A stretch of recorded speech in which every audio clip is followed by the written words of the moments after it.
మన ధ్యానం చేద్దాం. చూడండి, యోహాను సువార్త మొదటి అధ్యాయము. యోహాను సువార్త మొదటి అధ్యాయం 17వ వచనం చదువుకుందాం. 16-17 వచనాలు చదువుకుందాం. ఆయన పరిపూర్ణతలో నుండి మనమందరము కృప వెంబడి కృప పొందితిమి. ధర్మశాస్త్రము మోషే ద్వారా అనుగ్రహింపబడెను, కృపయు సత్యమును యేసుక్రీస్తు ద్వారా కలిగెను. చాలు. తండ్రి తన పరిశుద్ధ వాక్యమును మన యొక్క వినికిడిలో దీవించి ఆశీర్వదించును గాక. ఆత్మదేవుడు మనందరితో మాట్లాడును గాక. వినగలిగిన చెవి దయచేయును గాక. గ్రహించే మనసు దయచేయును గాక. ప్రతి గలిబిలి చీకటి అంధకార శక్తులు యేసు నామములో లయపరచబడును గాక. హల్లెలూయా.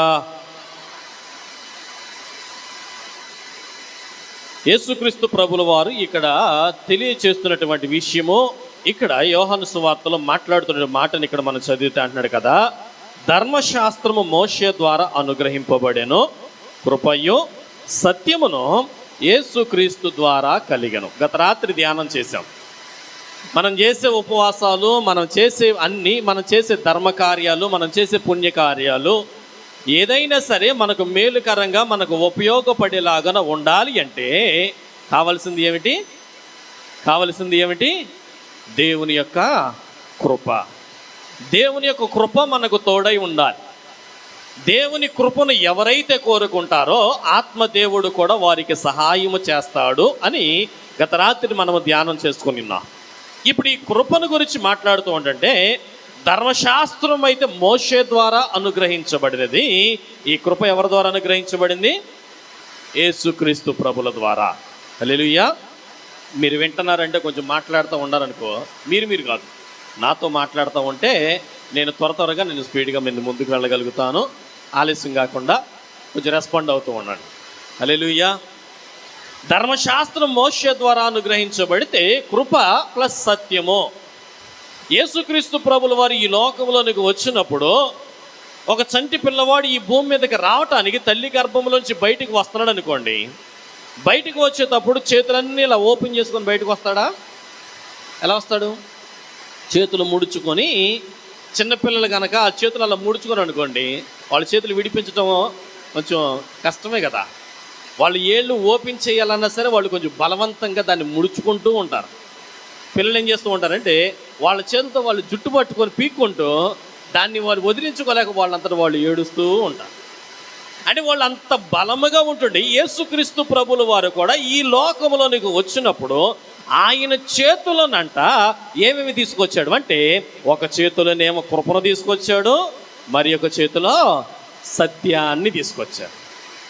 ఒక చేతిలో కృపను, ఒక చేతిలో సత్యమును తీసుకొచ్చి ఉంటుండగా, ఇది బహుమానముగా, ఇది ఒక గిఫ్ట్గా జీవము కలిగినటువంటి దేవుడు మనకందరికీ అనుగ్రహించు ఉంటుండగా, అసలు కృప అంటే ఏంటి? కృప అంటే ఏంటి? కృప అంటే ఏంటండి? కృప అంటే సింప్లిఫై చేయాలి అంటే, కృప అనగా పొంద అర్హత లేని వారికి ఇచ్చేటువంటి ఇవి. ఒక వస్తువు నేను ఇస్తున్నాను. ఇప్పుడు ఈ మైకు నేను ఇక్కడ పిల్లవాడు తిరుగుతూ ఉన్నారు కదా, జాయ్ సందీప్కి నేను ఈ మైకు ఇవ్వాలి అనుకుంటున్నా. కానీ తీసుకునే అర్హత ఉందా? దీన్ని వాడే అర్హత ఉందా? వాడే అర్హత లేదు. పొంద అర్హత లేని వానికి ఇచ్చేటువంటి ఇవి ఏమిటంటే అది దేవుని యొక్క కృప. ఇప్పుడు ఈ కృపను పాపులముగా, దోషులముగా, మనము నిత్య నరకాగ్నికి సమీపముగా ఉన్నటువంటి మనలందరినీ కూడా అర్హత లేని వారికి, యోగ్యత లేని వారికి దాన్ని పొందుకునేటువంటి అర్హత మనకి ఏమాత్రం కూడా లేదు. అర్హత లేని మనకందరికీ కూడా దేవుడు ఆయన కృప అత్యధికముగా చూపిస్తూ ఉన్నాడు. హల్లెలూయా. చాలా సందర్భాల్లో కృపను గురించి ధ్యానం చేసినప్పుడు మనం నేర్చుకున్నా. మరి ఒకసారి నేను జ్ఞాపకం చేస్తున్నా, గుర్తు ఉంటే మీరు బైబిల్లో మీరు ఏకీభవించండి. ఆదికాండంలో మనం చూస్తే నోవాహును గురించి అంటాడు. ఏమనంటాడు? ఈ భూమి మీద ఉన్నటువంటి మనుషులందరిలో కూడా నోవాహు కృప పొందినటువంటి వాడై ఉన్నాడు. నోవాహు కృప పొందినటువంటి వాడిగా ఉన్నాడు. ఏ సమయంలో, ఏ సందర్భంలో అంటే నరులంట ఈ భూమి మీద నివాసము చేస్తుండగా నరుల చెడుతనము ఈ భూమి మీద చాలా గొప్పగా ఉంది. మంచి కాదు, మంచి పనులు కాదు, ధర్మకార్యాలు కాదు, వీళ్ళు చేసేటువంటి చెడ్డ పనులు ఈ భూమి మీద చాలా గొప్పగా కనపడుతున్నాయి. మంచి అనేది ఏమాత్రం కనపట్లా. అసలు దేవుడు మనల్ని ఈ భూమి మీద మనల్ని కలుగొచ్చేసింది, మనల్ని పెట్టింది మంచిగా బ్రతకమనా, చెడుగా బ్రతకమనా? చెడుగా బ్రతకమని ఎంతమంది ఒప్పుకుంటారు? అసలు దేవుడు మనల్ని ఈ భూమి మీద ఎందుకు పుట్టించాడు, ఎలా ఉండాలని పుట్టించాడు అంటే ప్రసంగి గ్రంథం చూడండి. ప్రసంగి గ్రంథము 7వ అధ్యాయము, ప్రసంగి గ్రంథం 7వ అధ్యాయం 29వ వచనం చదువుకుందాం.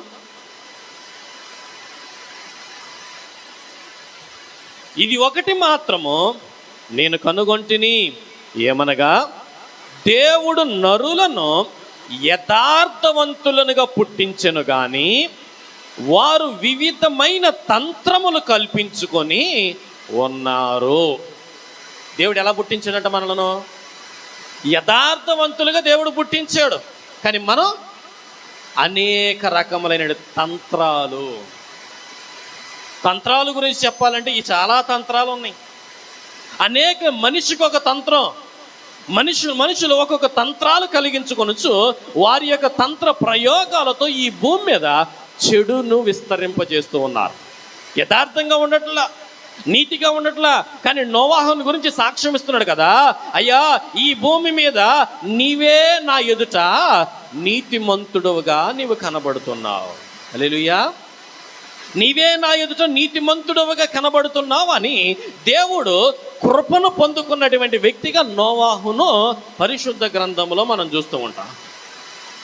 పరిశుద్ధ గ్రంథంలో మనం చూస్తే మనము ప్రార్థన చేస్తూ ఉంటున్నా, ప్రార్థన చేసేటువంటి మనము ఎన్ని పర్యాయాలు మనం హెచ్చరించినా, ఎన్ని పర్యాయాలు మనం నేర్పించినా మన ప్రార్థన ఎప్పుడు యథావిధిగానే ఉంటుంది. నాకు అది కావాలి, నాకు ఇది కావాలి, నా అవసరత అది, నా అవసరం ఇది, ఫలానా సో అండ్ సో అని మనం యథావిధి రొటీన్ ప్రార్థనే మనం చేస్తూ ఉంటాం. కానీ మనం దేవుని కృపను బట్టి జ్ఞాపకం చేసుకోమని ప్రార్థన చేయం. హిజ్కియాకి దేవుని దగ్గర నుంచి వర్తమానం వచ్చింది. ఏమని? అబ్బాయి నీ టైం అయిపోయింది, నీ ఇల్లు చక్కబెట్టుకో అని చెప్పేసేసి వర్తమానం వస్తే హిజ్కియా ప్రార్థన చేస్తున్నాడు. ఏమని ప్రార్థన చేస్తున్నాడు? అయ్యా నీ ఎదుట నేను ఎలాగో యథార్థవంతుడిగా ఉండానో, నీ ఎదుట నేను ఎలాగో జీవించానో ఒక్కసారి నీ కృపతో నన్ను జ్ఞాపకం చేసుకో, నీ కృపతో నన్ను జ్ఞాపకము చేసుకోమని హిజ్కియా ప్రార్థన చేస్తే కృపతో జ్ఞాపకము చేసుకున్నటువంటి దేవుడు ఎన్ని సంవత్సరాలు ఇచ్చాడు ఆయుష్కాలము? 15 సంవత్సరాలు ఆయుష్నిచ్చాడు. మనము ఈ భూమి మీద చాలా సమస్యను బట్టి మనం అడుగుతూ ఉంటాం.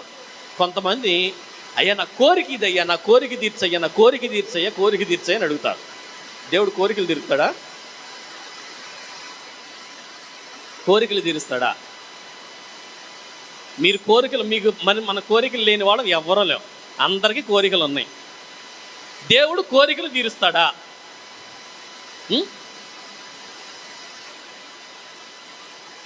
ఆశపడి ప్రాణం తృప్తిపరుచుడు కదా అని చెప్పేసి ఇప్పుడు కోరుకుంటాం. ఇప్పుడు మన స్తోమత నెలకు 10,000 జీతం. ఎవరెందుకు మావాడే దొరికారు. మన స్తోమత మనకి ఆదాయం తక్కువ, మనం ఆశించేది ₹1,00,000 ఫోన్ ఆశిస్తున్నాం అనుకో, దాని ఆ కోరికలు ఎలా ఉంటాయి? తీరుస్తాడా దేవుడు? తీరుస్తాడా? మనం ఒకటి ఇది నీకు చాలు అంటే కాదు, నాకు ఇదే కావాలి అంటే తీరుస్తాడా కోరికలు? బైబిల్లో దేవుడు కోరికలు తీరుస్తాడా లేకపోతే వేరే ఏమైనా తీరుస్తాడా? ఏం తీరుస్తాడు? ఫిలిప్పీలకు రాసిన పత్రిక 4వ అధ్యాయం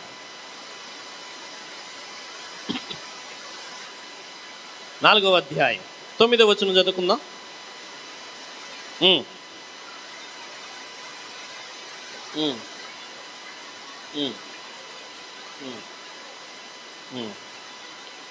ఒక్క నిమిషం.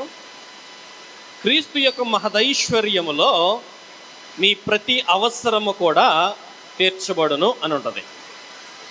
చూడండి రిఫరెన్స్.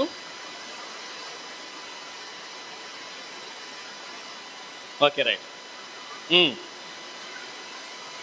దేవుడు తన ఐశ్వర్యము చొప్పున క్రీస్తు యేసునందు మహిమలో మీ ప్రతి అవసరమును తీర్చును. అవసరాన్ని తీరుస్తాడా?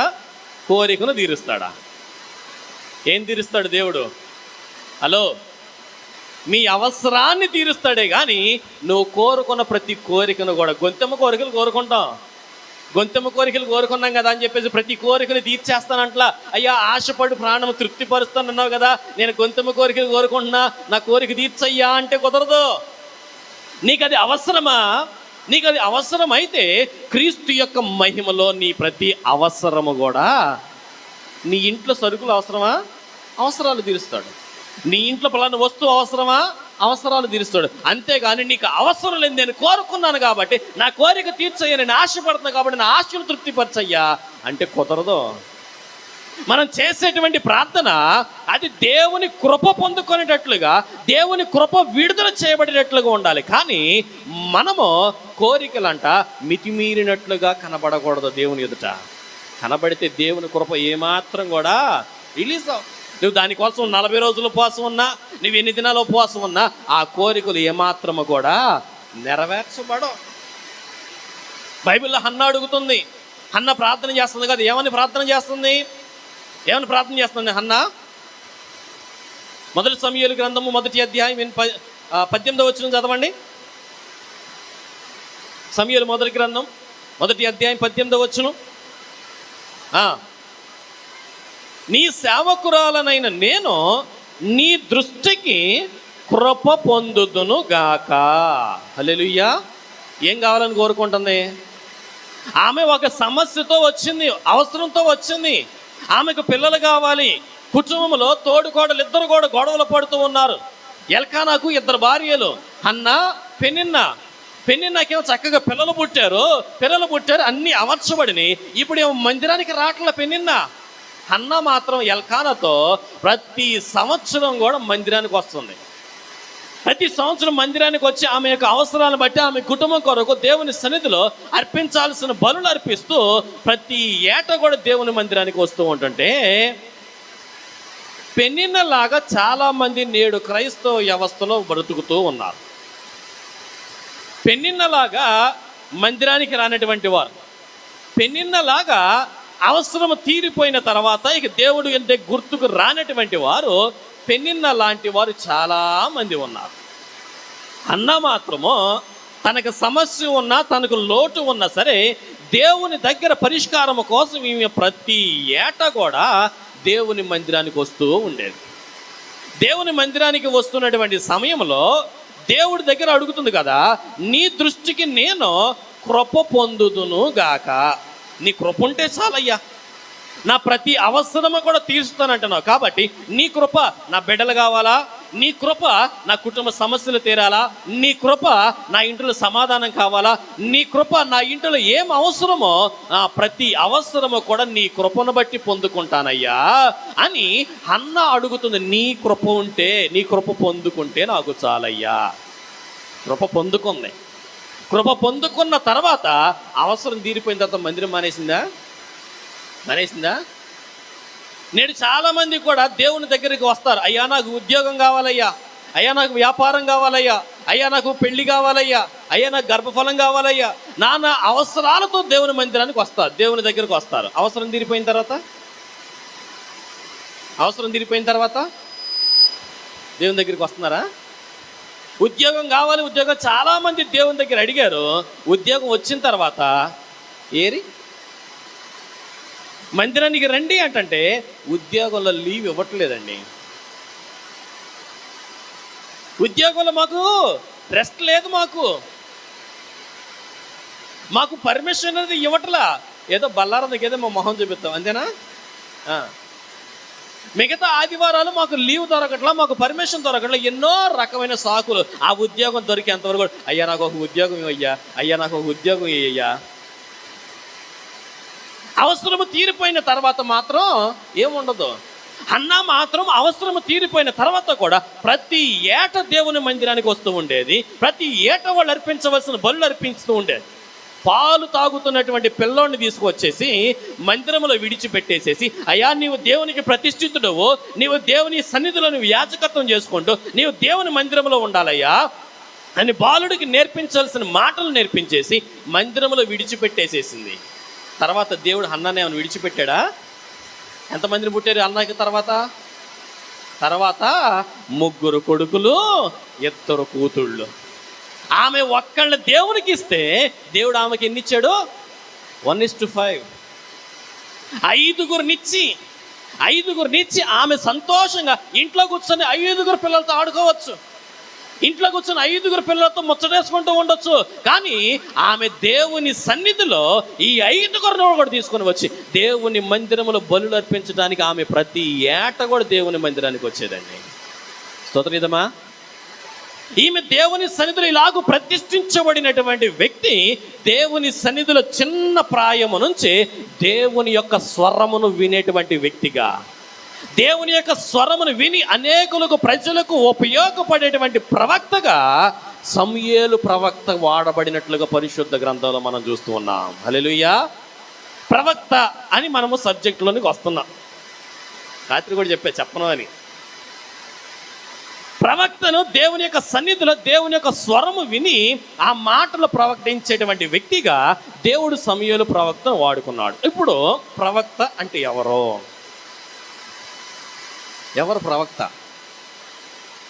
ప్రవక్త అంటే ఎవరో, ఆ ప్రవక్తకు ఉండవలసిన లక్షణాలు ఏంటి అసలు? మనం పెట్టుకుంటూ ఉన్నాం, ఇదిగో ఫలానా ప్రవక్త అని పేర్లు మనం పెడుతూ ఉండను. అసలు ప్రవక్త అంటే ఎవరు ప్రవక్త అంటే? అసలు బైబిల్ చదువుదామా? సంఖ్యాకాండము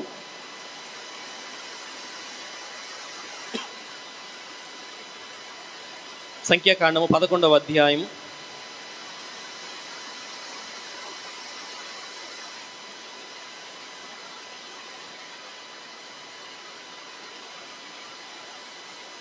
12వ వచనం నుంచి చదువుతాం.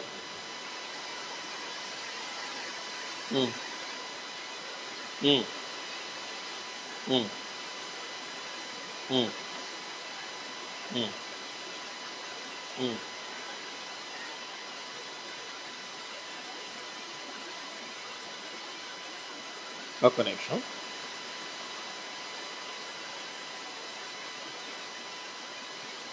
ఒకసారి 16వ వచనం నుంచి చదవండి. మోషేతో ఇట్లనెను, జనులకు పెద్దలనియు అధిపతులనియు నీవెరిగిన ఇశ్రాయేలీయుల పెద్దలలో నుండి 70 మంది మనుషులను నా యొద్దకు పోగు చేసి ప్రత్యక్షపు గుడారమునకు వారిని తోడుకొని రమ్ము. అక్కడ వారు నీతో కూడా నిలవబడవలెను. నేను దిగి అక్కడ నీతో మాట్లాడేదను, మరియు నీ మీద వచ్చిన ఆత్మలో పాలు వారి మీద ఉంచెదను. ఈ జనుల భారమును నీవు ఒంటరిగా మోయకుండానట్లు వారు దానిలో ఒక పాలు నీతో కూడా భరింపవలెను. చాలు. ఇప్పుడు ప్రవక్త అనగా ఎవరు అంటే, వాక్యములు ఇక్కడ మనకు దేవుడు మాట్లాడుతున్నాడు కదా.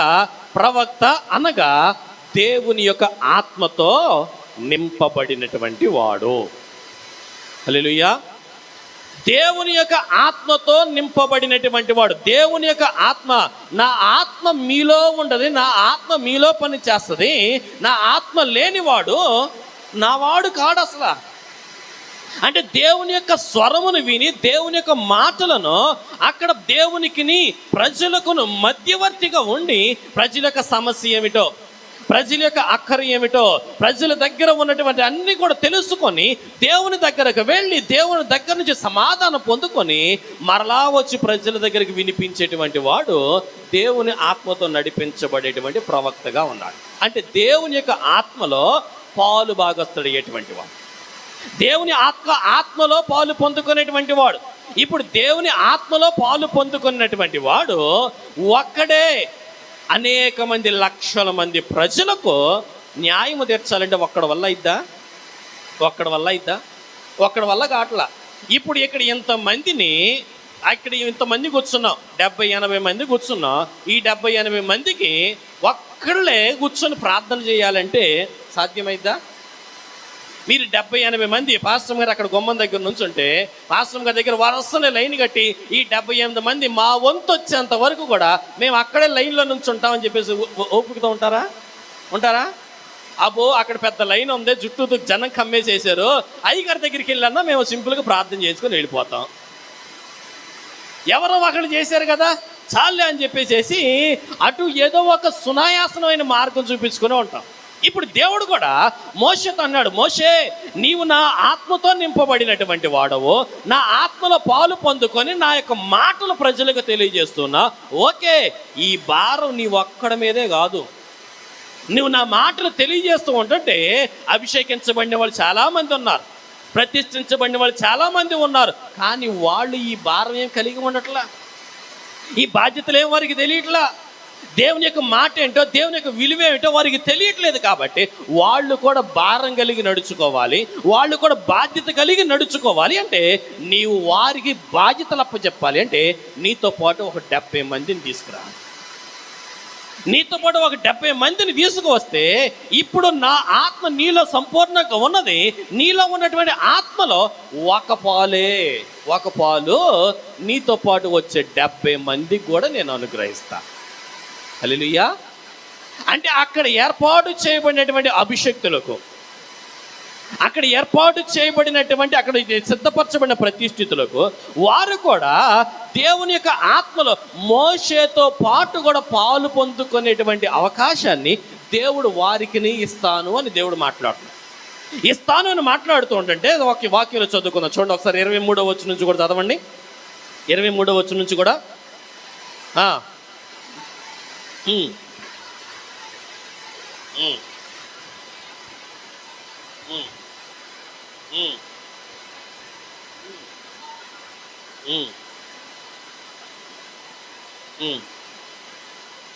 పోగు చేసి గుడారము చుట్టూ వారిని నిలవబెట్టగా యెహోవా మేఘములో దిగి అతనితో మాట్లాడి అతని మీదకు వచ్చిన ఆత్మలో పాలు ఆ 70 మంది పెద్దల మీద ఉంచెను. కావున ఆ ఆత్మ వారి మీద నిలిచినప్పుడు వారు ప్రవచించిరి కానీ మరలా ప్రవచించలేదు. ఇప్పుడు అక్కడ దేవుని యొక్క ఆత్మ పొందుకున్నటువంటి వారు దేవుని దగ్గర నుంచి మాట పొందుకొని దేవుని యొక్క ముఖ దర్శనము పొందుకొని దేవుని యొక్క స్వరమును విని ప్రజలకంట దేవుని మాటను ప్రవచించేవారిగా ఉండాలి.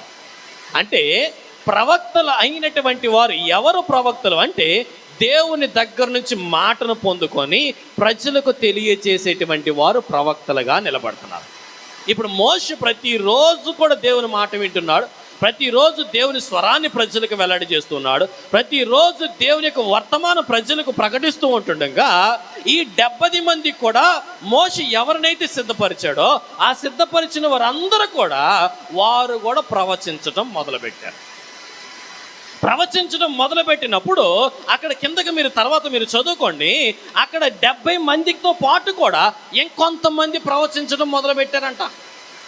ఇంకొంతమంది దేవుని గురించిన ప్రవచనాలు ప్రకటించడం మొదలుపెట్టారు. ప్రకటించడం మొదలు పెడితే అక్కడ ఉన్నటువంటి వారిలో కొంతమందికి కోపం వచ్చేసి అయ్యో వీళ్ళు ప్రకటిస్తున్నారు ఏంటి. ఇప్పుడు ఇక్కడ నేను నిలబడి నేను మాట్లాడుకుంటూ ఉండగా నేను పక్కన కూర్చొని వచ్చేసి ఈ మీలో ఎవరన్నా వచ్చి పూట వాక్యం చెప్పండి అంటే బాగుండిద్దా? నచ్చిద్దా మీకు? ఉపవాస ప్రార్థనలో చాలామంది కూడా దేవుని కృపను బట్టి మరి మీకున్న ప్రేమో మీకున్నటువంటి అభిమానమో అయ్యగారు ఎప్పుడు చెబుతారా వాక్యం అని చాలామంది ఎదురు చూశారు. ఆ యొక్క విషయం నా నోటీస్కి వచ్చింది. అది మీ ప్రేమ కావచ్చు, మీ అభిమానం కావచ్చు. ఇప్పుడు అక్కడ ఉన్నటువంటి ప్రజలు కూడా మోషే మాట్లాడితే బాగుండు, మోషే దేవుని స్వరం చెబితే బాగుండు, మోషే దేవుని మాటను మాకు ప్రకటిస్తే బాగుండు అని ప్రజలు ఎదురు చూస్తున్నారు కదా. మోషే పక్షమనే వారు నిలబడుతూ ఉండండి, మిగతా వారు కూడా ప్రవచించడం మొదలుపెట్టారు. మిగతా వారు కూడా ప్రవచిస్తూ ఉన్నప్పుడంట అక్కడ ఉన్నటువంటి వారికి కోపం వచ్చింది. మోషే మాట్లాడకుండా వీళ్ళు మాట్లాడతారేంటి? మోషే ప్రకటించకుండా, మోషే ప్రవచించకుండా వీళ్ళు ప్రవచిస్తారు ఏమిటి అని వాళ్ళకంట రోషం పుట్టింది. వాళ్ళకంట రోషము పుట్టి ఇప్పుడు దేవుని యొక్క ఆత్మలో పాలుపడిన మోషే మాట్లాడకుండా వీళ్ళు మాట్లాడుతున్నారు ఏమిటంటే, అప్పుడు అక్కడ అంటున్నారు కదా, ఏమని మాట్లాడుతున్నారు తెలుసా? అక్కడ కింద వచనం చదవండి, 28వ వచనం నుంచి. మోషే ఏర్పరచుకొనిన వారిలో నూను కుమారుడును మోషే పరిచారకుడునైన యెహోషువయు, మోషే నా ప్రభువా వారిని నిషేధింపుమని చెప్పాను. అందుకు మోషే, నా నిమిత్తము నీకు రోషము వచ్చిన యెహోవా ప్రజలందరూ ప్రవక్తలు అగునట్లు యెహోవా తన ఆత్మను వారి మీద ఉంచునుగాక అని అతనితో అనేను. చాలు. ఇప్పుడు ప్రవక్త యొక్క లక్షణాలు ఏమిటంటే, దేవుని యొక్క ఆత్మతో నడిపించబడేటువంటి వాడు. దేవుని యొక్క ఆత్మతో నడిపించబడేటువంటి వాడు ప్రవక్తగా ఉంటుండగా, ఆ ప్రవక్త యొక్క అధికారం, ఆ ప్రవక్తకు తెలియకుండా అంటే దేవుడు ఏది కూడా చేయడు. వాక్యంలో ఉంటాడు కదా, నేను ఈ భూమి మీద ఏమి చేసినా, ఈ భూమి మీద నేను ఏ కార్యం చేసినా నా ప్రవక్తలకు చెప్పకుండా నేను ఏ పని కూడా నేను చేయను. ఈ భూమి మీద నాశనం కలగని, ఈ భూమి మీద ఆశీర్వాదం కలగని, ఈ భూమి మీద ఏ కార్యము జరిగినా నా ప్రవక్తలకు చెప్పకుండా నేను ఏ కార్యము కూడా నేను చేయను. 2 చేతులు స్తోత్రం చేద్దామా? నిద్రపోయే వాళ్ళందరూ లేపి చెబుదామా? పక్కన నిద్రపోతున్న వాళ్ళు లేపుదామా? హల్లెలూయా. రాత్రి మేము పడుకునేసరికి 2:30 అయింది. మళ్ళీ పొద్దున్నే 6ంటికి లేచి మళ్ళీ వంట పనులు ఎన్ని చేసుకుంటూ కూర్చున్నాం. నిద్రలు మాకు లేవు. నిద్రపోదేవారు. దేవుని యొక్క మాటలు నేర్చుకునేటువంటి వారంగా ఉండాలి, కానీ ఎవరు కూడా నిర్లక్ష్యంగా ఉండద్దు. సార్ స్తోత్రం చేద్దామా?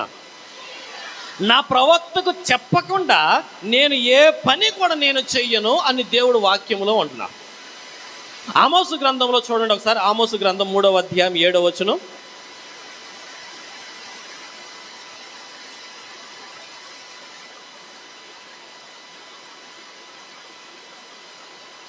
మూడవ అధ్యాయం 7వ వచనం చదువుతాం.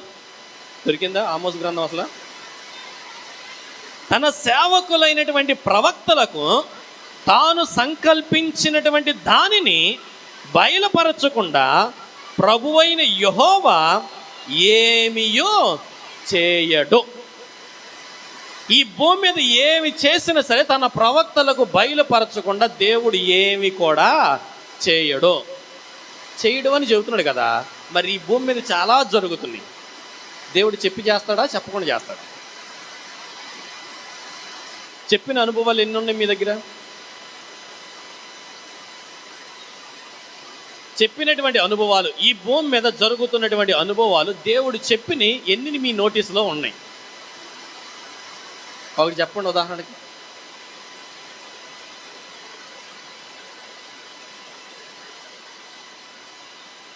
అందరికీ పబ్లిక్గా తెలిసినటువంటి విషయం రీసెంట్గా వరదలు వచ్చినాయి.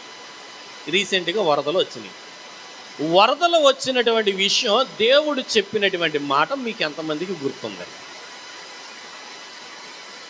ఎంతమంది గుర్తుంది? ఏమని చెప్పాడు?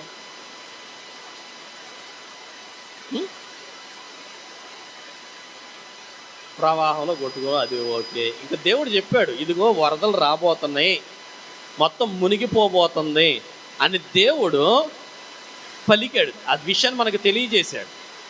ఏం తెలియజేశాడు? ఇదిగో మొత్తం బిల్డింగులు మునిగిపోతామన్నవి, కరెంటు స్తంభాలు కూడా కనబడలేనంత రీతిగా మొత్తం నీళ్లతో నింపబడినవి అని దేవుడు మనకు దర్శనాలను తెలియజేశాడు. గుర్తున్నాయా? గుర్తులేవా? గుర్తున్నాయా? విన్నవాళ్ళు. ఇప్పుడు దేవుడు తెలియజేసి ఉండగా దేవుడు ఇది జరగబోతుంది అని అసలు ఈ వరదలు రాకముందు, ఈ వానలు రాకముందుపై దేవుడు కొన్ని వారాలకు ముందే దేవుడు తెలియజేసి, కొన్ని దినాలకు ముందే దేవుడు తెలియచేసి దాన్ని తర్వాత ఈ భూమి మీద తుఫాన్ రావటం, అన్ని మునిగిపోవటం, బిల్డింగులు మునిగిపోవటం, ఇబ్బందులు పడటం ఎన్నో జరుగుతూ ఉన్నాయి.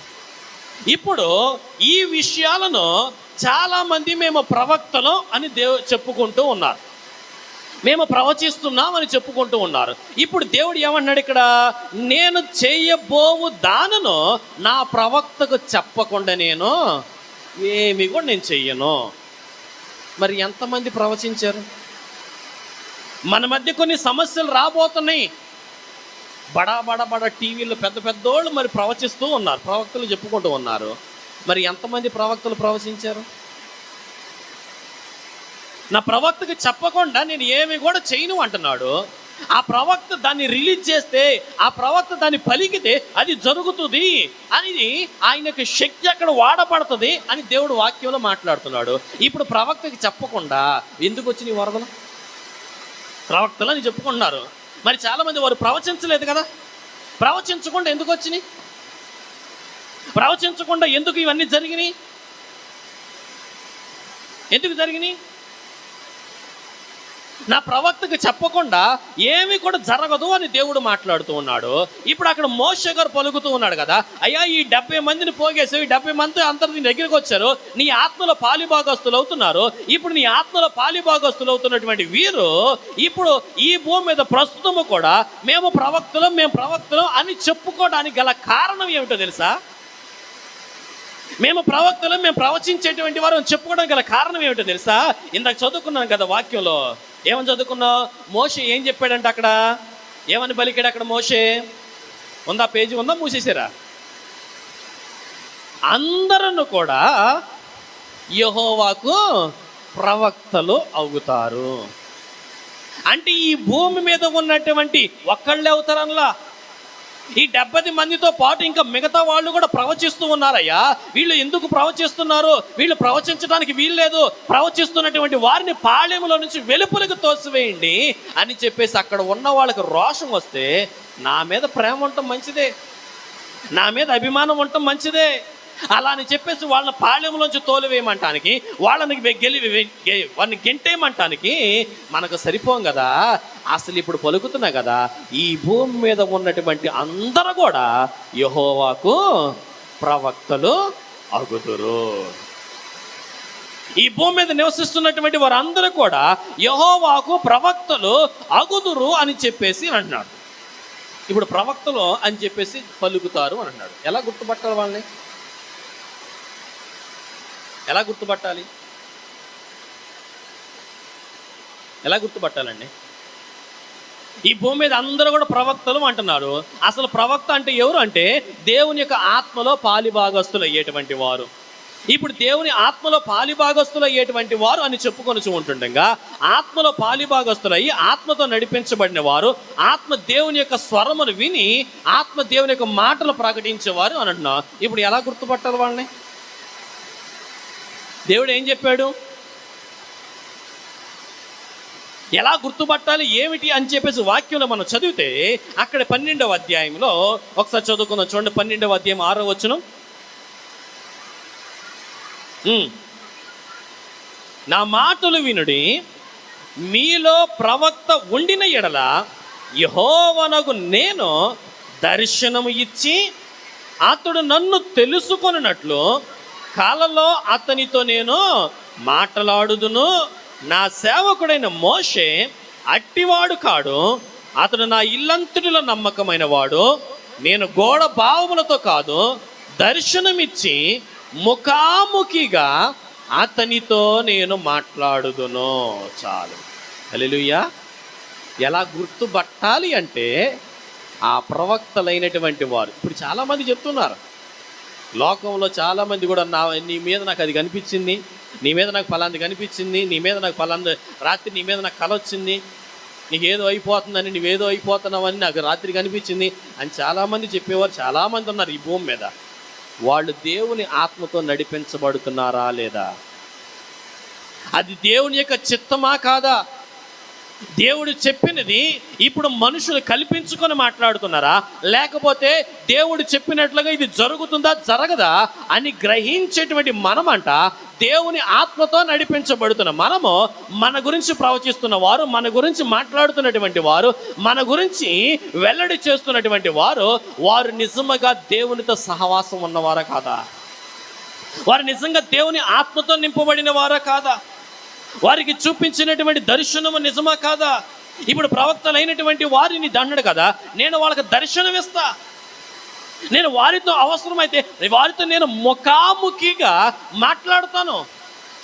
ఇప్పుడు ఒక్కొక్కసారి దేవుడు దర్శనం చూపిస్తున్నటువంటి విషయంలో, ఇప్పుడు అయ్యా నా గురించి ప్రార్థన చేయండి, నేను నా స్థితి ఏమిటో, నా పరిస్థితి ఏమిటో, నేను ఏం సరిదిద్దుకోవాలో, ఏం సరి చేసుకోవాలో నేను దేవుని దగ్గర కొంచెం విషయాలు తెలుసుకున్నాను అంటే, ఇప్పుడు దేవుడు సూటిగా నువ్వు ఏ బురదలో ఉన్నావో, ఇదిగో పలానా సందులో నుంచి వచ్చావు నువ్వు, పలానా గొంతులో నుంచి వచ్చావు నువ్వు అని చెప్పేసేసి డైరెక్ట్గా నీ గురించి పలికేస్తున్నాడా?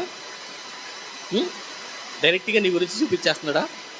కొన్ని దర్శనాలను దేవుడు మర్మయుక్తంగా మాట్లాడు, మర్మయుక్తంగా మర్మతో పెట్టి కొంచెం గుడార్థముగా దేవుడు మాట్లాడుతున్నాడు. అంటే మనకందరికి అర్థం అవ్వాలి అంటే, బైబిల్లో పేతురుకు దర్శనం చూపించాడు.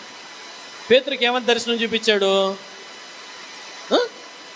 ఒక దుప్పట్లోనంట నానా రకములైనటువంటి జంతువులన్నీ కూడా దుప్పటితో పాటు పేతురు ముందు దిగితే అంటున్నారు కదా, పేతురు వీటన్నిటిని కూడా చంపుకొని నీవు తినయ్యా అని అంట. అప్పుడు పేతురు ఏమన్నాడు? ఏ రోజైనా ఏనాడైనా నిషిద్ధమైనది, అపవిత్రమైనటువంటిది, నీకు హేయమైనటువంటి వస్తువు ఏ రోజన్నా నేను ముట్టుకున్నానా? ఏ రోజన్నా నేను తిన్నానా?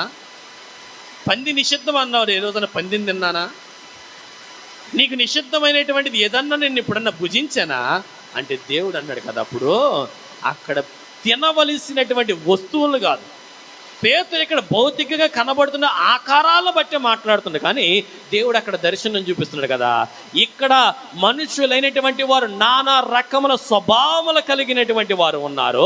ఆ నానా రకముల స్వభావములు కలిగిన వారిని నీవు వారికి సువార్త ప్రకటించాలి, వారికి నీవు దేవుని మాటలు వెల్లడి చేయాలి అని దేవుడు విప్పితేనే కానీ ఈయనకి దర్శనం ఏమిటో.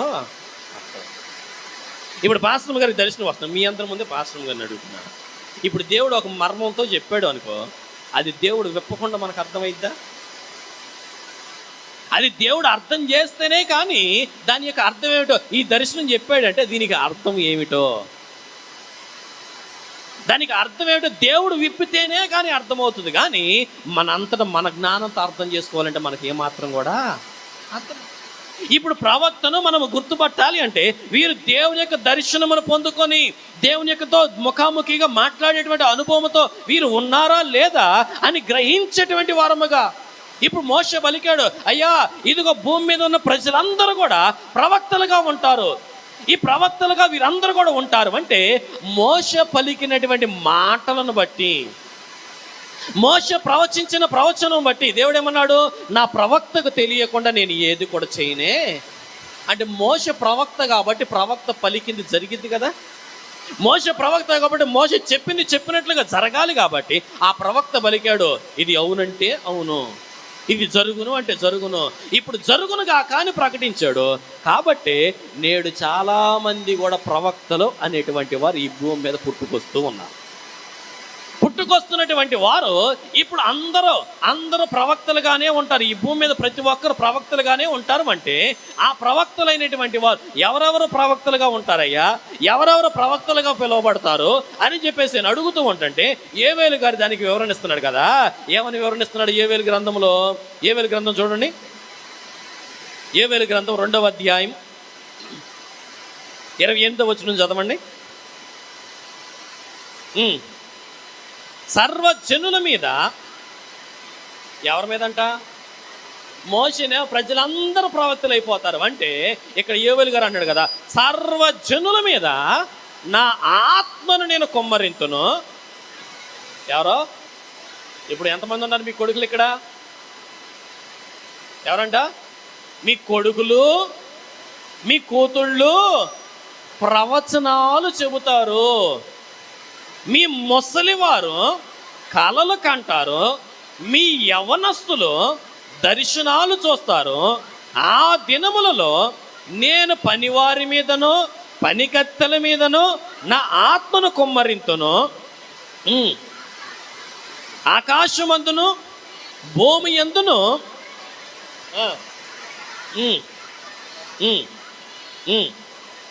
ఉమ్, ఉమ్, ఉమ్. యెహోవా యొక్క భయంకరమైన ఆ మహాదినము రాకముందు సూర్యుడు తేజోహీనుడగును, చంద్రుడు రక్తహీనుడగును, యెహోవా సెలవిచ్చినట్లు సియోను కొండ మీదను యెరూషలేములను తప్పించుకుని వారందరూ శేషించిన వారిలో యెహోవా పిలుచువారు కనబడుదురు. ఆ దినమున యెహోవా నామమును బట్టి ఆయనకు ప్రార్థన చేయు వారందరూ రక్షింపబడుదురు. చాలు.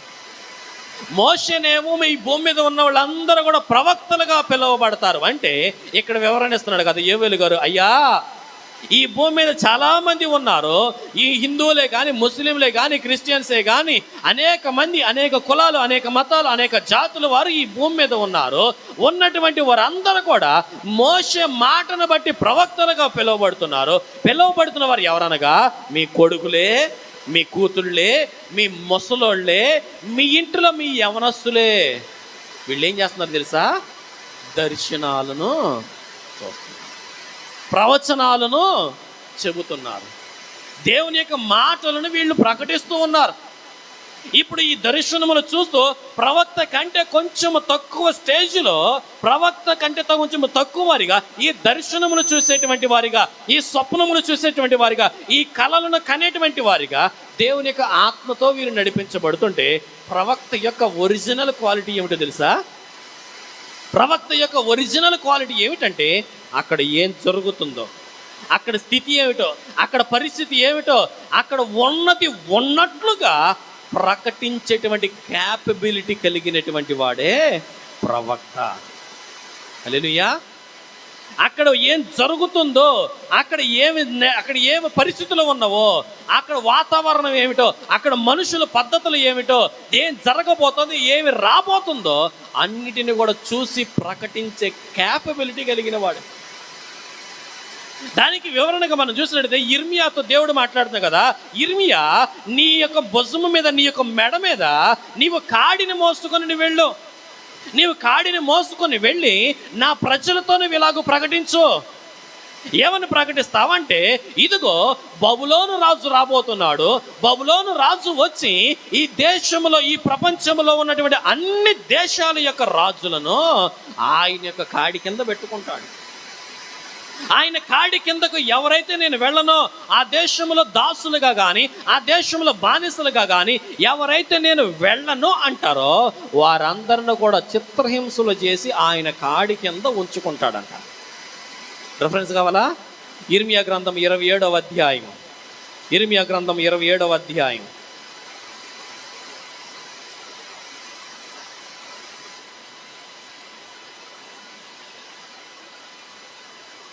2వ వచనం నుంచి చదువుకుందాం. నీవు కాడిని పలుపులను చేయించుకొని నీ మెడకు కట్టుకొనుము, వాటిని యెరూషలేమునకు యోధారాజైన సిద్కియా యొద్దకును వచ్చి దోతల చేత ఎదోము రాజునకును, మోయాబు రాజునకును, అమోనీయుల రాజునొద్దకును, తూరు రాజునొద్దకును, సీదోను రాజునొద్దకును పంపుము. మరియు ఆ దూతలు తమ యజమానులకు తెలియజేయవలెనని ఈ ఆజ్ఞ వారితో చెప్పుము. మీరు మీ యజమానులకు తెలియజేయవలెనని సైన్యములకు అధిపతి అయిన ఇశ్రాయేలు దేవుడు సెలవిచ్చున్నదేమనగా, అధిక బలము చేతను, చాచిన బాహువ చేతను భూమి మీదనున్న నరులను, జంతువులను నేను సృజించి ఎవరికిచ్చుట న్యాయమని నాకు తోచునో వారికే ఇచ్చుచున్నాను. ఇప్పుడైతే దేశములన్నిటినీ నా దాసుడకు బబులోను రాజైన నెబుకద్నెజరు వశము చేయుచున్నాను. అతడు సేవించుటకై భూజంతువులను కూడా అతని వశము చేయుచున్నాను. అతని స్వదేశమునకు కాలము వచ్చు వరకు సమస్త జనులను అతనికిని, అతని కుమారునికిని, అతని కుమారుని కుమారునికిని దాసులయ్యుందురు. ఆ కాలము రాగా బహుజనులు మహారాజులు అతని చేత దాస్యము చేయించుకొందురు. ఇప్పుడు వీళ్ళందరూ కూడా దాసులుగా దాస్యంలోనికి వెళతారు అని దాన్ని ప్రాక్టికల్గా ఇర్మియా అన్నాడు కదా. నీవు దాన్ని ప్రాక్టికల్గా ఎలా చూపించాలో తెలుసా? నీవు దాన్ని ప్రాక్టికల్గా చూపించాల్సిన విధానం ఏమిటంటే, ఎద్దుకు కాడి కడతారు కదా, ఆ ఎద్దుకు కాడి కట్టినట్లుగా నీ మెడ మీద నీవు కాడి కట్టుకొని నీవు వీధుల్లోనికి ఆ దేశంలో నీవు సంచారము చేయడానికి వెళ్ళు. అక్కడ ఉన్నటువంటి ప్రజలు, అయ్యో ప్రవక్త గారు ఏమిటి, ఈ ప్రవక్త గారు ప్రవచించకుండా, ప్రవక్త గారు యాజకత్వం చేయకుండా, ప్రవక్త గారు దేవుని మాట ప్రకటించకుండా ఏంటి పని ఏమిటి అని ప్రజలందరూ ఆలోచించేటువంటి ఒక ఆలోచన వారికి వస్తుంది కదా. అప్పుడు నీవు ఈ మాటలు తెలియజేయి. ఏంటో తెలుసా, ఈ కాడిని నేను మోసినట్లుగా, ఈ కాడిని నేను నా భుజముల మీద పెట్టుకొని మోస్తున్నట్లుగా ఈ దేశంలో ఉన్నటువంటి రాజులందరూ, ప్రజలందరినీ కూడా ఆయన ఏర్పాటు చేసుకున్నటువంటి నెబుకద్నెజర్ రాజు చేతి కిందకు మనుషులను, జంతువులను అందరిని కూడా ఆయన కాడి కిందకి పంపించబోతున్నాడు. ఎవరమైనా వెళ్ళము అన్నారా, వెళ్ళము అన్నటువంటి వారిని కూడా ఈ వారందరిని కూడా బలవంతంగానే సరే పంపిస్తాడు అని దీన్ని ప్రాక్టికల్గా తెలియచేయటానికి నీ భుజం మీద కాడి పెట్టుకొని వెళ్ళయ్యా అని ఇర్మియాను దేవుడు అలాగూ పంపించాడు. ఇప్పుడు ప్రవక్త అయినటువంటి వాడు దేవుని దగ్గర నుంచి డైరెక్ట్గా దేవుని యొక్క మాటను జరిగేది జరగబోయేది అక్కడ ముఖ దర్శనము చేసుకొని ఇక్కడ ప్రాక్టికల్గా నిరూపించగలుగుతున్నారు. ఇప్పుడు మోషే అలా ప్రాక్టికల్గా చేశాడు, ఇర్మియాలాగా ప్రాక్టికల్గా చేశారు. ఇప్పుడు వీళ్ళందరూ ప్రాక్టికల్గా చేసి దేవుని దగ్గర నుంచి పొందుకున్న దాన్ని చూపించారు. ఇప్పుడు మోషే పలికినటువంటి మాటను బట్టి, యోవేలు గారు పలికినటువంటి మాటలను బట్టి నేడు చాలామంది కూడా మేము ప్రవక్తలం అని చెప్పుకుంటూ ఉన్నారు. చెప్పుకుంటున్నటువంటి వారు అలనాడు వారు పొందుకున్నటువంటి ఆత్మపాలు, అలనాడు వారు దేవుని దగ్గర నుంచి పొందుకున్నటువంటి ముఖ దర్శనం నేడు అలాగూ కనబడుతున్నదా? మోషే దేవుని దగ్గర ప్రవక్తగా దేవుని ముఖ దర్శనం చేయడానికి వెళితే, దేవునితో మాట్లాడటానికి వెళ్ళినప్పుడు మోషే యొక్క ముఖం అంట ఎలాగున్నది? మోషే ముఖం ఎలాగుంది? మోషే ముఖం కనపడలే అక్కడ. మోషే ముఖం కాదు వారు చూసింది, దేవుని యొక్క మహిమను వారు చూశారు. దేవుని యొక్క మహిమను వారు చూశారు. మోషేను చూడలా, అయ్యో మేము ఆ మహిమను చూడలేకపోతున్నాం, ఆ మహిమను చూసే భాగ్యం మాకు వద్దు, ఆ మహిమను చూసేటువంటి ఆ క్యాపబిలిటీ మాకు వద్దు, నీ ముఖాన్ని నీవు కప్పుకో అని మోషేను వాళ్ళు రిక్వెస్ట్ చేశారు. ఇప్పుడు ప్రవక్త అనేటువంటి వాడు దేవుని ముఖ దర్శనము పొందుకొని, దేవుని స్వరమును పొందుకొని దేవుని ప్రజెంట్ చేసేటువంటి వ్యక్తిగా కనబడాలి. మరి నేడు ప్రవక్తలు అని చెప్పుకుంటున్నటువంటి వారు దేవుని యొక్క లక్షణాలు, దేవుని యొక్క గుణాలు చూపించే వారిగా ఉంటున్నారా, లేకపోతే వీళ్ళు ప్రత్యక్షతే చూపిస్తూ ఉంటున్నారా? ప్రవక్తలు అయినటువంటి వారు ఆ దినాలలో ఎంతోమంది పడిపోతూ ఉంటుంటే, ఎంతోమంది లోకంలో పడిపోతూ ఉంటుంటే దేవుని యొక్క స్వరమును విని దేవుడు చెప్తున్నాడు, మీరు కనుక మరలు కొనకపోతే పడిపోతున్న మీరు, జారిపోతున్నటువంటి మీరు మరలు కొని తిరిగి లేచి నిలబడితే దేవుడు మీ ఎడల కృప చూపిస్తాడు అని ప్రవక్తలు అయినటువంటి వారు ప్రకటించాడు. మరి నేటి ప్రవక్తలండి చక్కగా స్టిఫ్గా ఆరోగ్యంగా నుంచున్నటువంటి వారిని, క్షేమంగా నుంచున్నటువంటి వారిని కొన్ని టెక్నిక్స్తో, కొన్ని లక్షణాలతో వాళ్ళ పడేసే వాళ్ళగానే ఉండాలి, కానీ నిలబెట్టేవారిగా ఉండారా? మోషే చెప్పాడు అందరూ కూడా ప్రవక్తలుగా ఉంటారు. ఏమని అన్నాడు, నీ కొడుకులు, నీ కూతుళ్ళు, నీ యొక్క యవనులు ప్రవచిస్తారు, దర్శనాలు చూస్తారు. మరి ఈ రకంగా ఉంటారు అంటే ఆ మాట అప్పుడు ఉన్నటువంటి దర్శనం, అప్పుడు ఉన్నటువంటి ఆత్మపాలు నేడు ప్రవక్తలు అని పిలువబడుతున్నటువంటి వారిలో ఆ ఆత్మపాలు కనబడుతున్నదా? ఆ ఆత్మపాలుతో ప్రవచిస్తూ ఉన్నారా? ఆ గ్రహింపు లేక నేడు చాలా మంది క్రైస్తవులుగా పిలువబడుతున్న వారు ఏం చేస్తున్నారు తెలుసా, అమ్మో ప్రవక్త అంట, పెద్ద సంఘాలంట, పెద్ద వాళ్ళంట అని చెప్పేసి అక్కడ ఉన్నటువంటి హంగులకు, ఆర్భాటాలకు, వాటికే అట్రాక్ట్ అయి వెళుతున్నారు. కానీ నిజంగా ఆత్మలో పాలిభాగస్తులేనా? నిజముతో ఆత్మతో మాట్లాడేవారేనా? నిజముగా ఆత్మలో ఆనందించేవారేనా?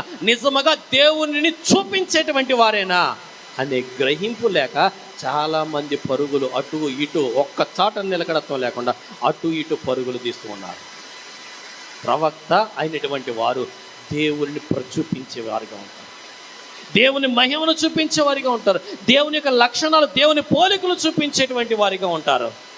మరి నేడు ప్రవక్తలైనటువంటి వారు ఆ లక్షణాలు చూపిస్తూ ఉంటున్నారా? లేదు, ఎంతసేపు పడేసేవాళ్ళుగానే ఉన్నారు కానీ పడిన వాళ్ళని లేపేవారిగా కనబడట్లా. సంగమా, నీతో పాటు నీ పక్కన ఉన్నటువంటి వారు, నీ ఇంటి ప్రక్కన ఉన్నటువంటి వారు ఎంతోమంది దారి తప్పిపోతూ ఉన్నారే. ఈరోజు నీవు నేర్చుకున్నటువంటి మాటను బట్టి వాళ్ళని నువ్వు హెచ్చరించి వాళ్ళని సరైన మార్గంలో నడిపించగలుగుతావా? వాళ్ళని సరైనటువంటి మార్గంలో నీవు నడిపించగలుగుతావా? ఏది సత్యమో ఏది అవాస్తవమో వారికి ముందు నీవు తెలుసుకొని వారిని సత్యంలో నడిపించగలుగుతావా? అందుకే అన్నాడు, ఆయన కృప ఆయన సత్యము 2 చేతుల్లో తీసుకొచ్చాడంట. ఆ సత్యమును తెలుసుకో. మేలైనది ఏదో, నీకు మేలు కలిగించేది ఏదో, నీకు నష్టము కలిగించేది ఏదో నీవు వివేచించి గ్రహించి తెలుసుకోమంటున్నాడు. గ్రహించి తెలుసుకోమంటే ముందు మనమే గ్రహించలేనటువంటి వారంగా ఉంటున్నాం. గ్రహించలేకే దౌర్భాగ్యం ఏంటి తెలుసా? గుడివాడ నుంచి కూడా ఎక్కడో భీమవరం అవతలంట ప్రవచనం చెప్పేస్తుంది కదా అని చెప్పేసి ఇక్కడ పిల్లకాలం గట్టి నుంచి కూడా చాలామంది ఆటోలు కట్టించుకొని పరుగులు తీస్తూ ఉన్నారు. అది నిజమా కాదా? నిజంగా అక్కడ ఉన్నటువంటి పాస్టర్ గారు ముఖం చూపిస్తున్నారా, లేకపోతే దేవుని మహిమ అక్కడ కనబడుతుందా? దేవుని ప్రత్యక్షత అక్కడ కనబడుతుందా? ఇప్పుడు అక్కడ ప్రజలు వచ్చారు, మోషే దగ్గరికి వచ్చారు, అక్కడ ఉన్నటువంటి ప్రవక్తల దగ్గరికి వచ్చారు. అయ్యా మా సమస్య ఇది అంటే ప్రవక్త వెళ్ళి దేవునితో మాట్లాడి అయ్యా వీళ్ళ పరిష్కారం ఏంటని చెప్తే ప్రవక్త వెంటనే కూడా దేవుని దగ్గర సమాధానం పొందుకొని ప్రజలకు చెప్పాడు. మరి ఇప్పుడు ప్రవక్తలను పిలవబడుతున్నవారు 7 వారాలు నూరా, 5 వారాలు నూరా, 7 వారాలు తిరిగితే నీ సమస్య తీరిపోద్ది. మరి ప్రవక్తల బైబిల్ అలాగే చెప్పారా? 7 వారాలు తిరుగు, 7 నెలలు తిరిగి అని చెప్పారా? అప్పటి ప్రవక్తులకు ఉన్నటువంటి లక్షణాలు ఇప్పటి ప్రవక్తులకు ఉన్నటువంటి లక్షణాలు ఏమన్నా టాలీ అవుతున్నవా? మోసపోకుడి, దేవుడేమి విక్రించబడ్డ, మనమే మోసపోతున్నాం, దేవుడే మోసపోట్లా.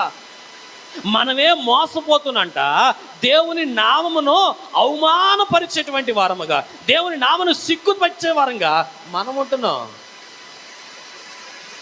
దేవుని యొక్క ఆత్మ దేవుడంట నిన్ను అన్ని వారాలు వస్తేనే నిన్ను స్వస్థపరుస్తా, ఇన్ని నెలలు వస్తేనే నిన్ను స్వస్థపరుస్తా అని దేవుడు చెప్పట్లా. దేవుడి యొక్క ఆత్మతో నడిపించబడుతున్నటువంటి వారు దేవుని దగ్గర నుంచి స్వరము పొందుకొని వారికి ప్రజలకు డైరెక్ట్గా తెలియజేస్తూ దేవుని దర్శనం ఒకసారి ప్రార్థన చేశారు అంటే దేవుడు ఏం చెప్పాడో ఆ దర్శనము చూసి వెంటనే వారికి తెలియచేసి ఆ దర్శనము ప్రస్తుతం మనం కూడా అనుభవిస్తున్నాం. దేవుడు ఒక దర్శనం మాట్లాడి అంటే నెలలు గడుతుందా, సంవత్సరాలు గడుస్తున్నావా? దేవుడు ఒక దర్శనం మాట్లాడి అంటే వితిన్ 1 or 2 డేస్లోనే ఆ దర్శనం నెరవేర్పులో మనం చూస్తూ ఉంటున్నాం. కృతజ్ఞతమా? అనుభవిస్తున్నవారు చెప్పండి, కొద్దిమంది అనుభవిస్తున్నారా? దేవుని దగ్గర నుంచి దర్శనం పొందుకుంటున్నా ఆ దర్శనము 1 రోజు 2 రోజుల్లోనే వెంటనే ఆ కార్యము జరిగిపోతూ ఉన్నది. దానిని మనం కనులారా మనం చూస్తున్నాం. ఈ గ్రహింపు దేవుని ఆత్మతో నడిపించబడుతున్నామా లేకపోతే మనము దారి తప్పుతున్నామా గ్రహించుకోవాలి. దేవుడు చెప్పింది చెప్పినట్లుగా జరుగుతున్నప్పుడు మనం పరిశీలనలోనికి రావాలి. దేవుడు చెప్పాడు కాబట్టి ఇది మా పట్ల జరిగింది అనే గ్రహింపులోనికి వచ్చంట మనము మోసపోకుండా, దారి తప్పిపోకుండా, చెదిరిపోకుండా తినబడినటువంటి మార్గంలో నడిపించబడుతూ ప్రవక్తలు అని మనం మోసపోకుండా, ప్రవక్తలు అని అనేక చోట్లకు పరుగులు తీసేవారంగా కాకుండా దేవుడు మనల్ని ఏర్పాటు చేసుకున్న స్థలంలో ఆత్మ దేవుడు మాట్లాడుతూ ఆత్మ సంచారము జరుగుతూ ఉంటుండగా, ఆత్మ కార్యములు జరుగుతూ ఉంటుండగా దేవుని యొక్క దర్శనములతో, దేవుని యొక్క ప్రవచనాలతో, దేవుని యొక్క వాక్కులతో మనము బలపడుతూ దేవుని యొక్క కృపను అత్యధికముగా మనం అందరము కూడా పొందుకొందుము గాక. కృప వెంబడి కృపను పొందుకొందుము గాక. కృప వెంబడి కృపతో దీవించబడుదుము గాక. హల్లెలూయా. దేవుని చిత్తమైతే మరి ఒకసారి మరి ఇంకా వివరణగా మరి ఒకసారి మాట్లాడుకుందాం. దేవుడు ఈ కొద్ది మాటలో క్లుప్తంగా మాట్లాడిన మాటలు దేవుడు దీవించి ఆశీర్వదించును గాక. ఆమేన్. తలలో వంచుదాం, ప్రార్థన చేసుకుందాం. మహాపరిశుద్ధుడా, ప్రేమ కలిగిన తండ్రి, నీ పరిశుద్ధ నామానికి వందనాలు, స్తోత్రములు, కృతజ్ఞతాస్తులు చెల్లిస్తున్నామునైనా. ఈ రోజునైనా నీ సన్నిధిలో నిలబడి నీ మాటలు వినటానికి నువ్వు మాకు అనుగ్రహించిన ఈ కృపకై, ఈ ధన్యతకై నీకే వందనాలు చెల్లిస్తున్నాం.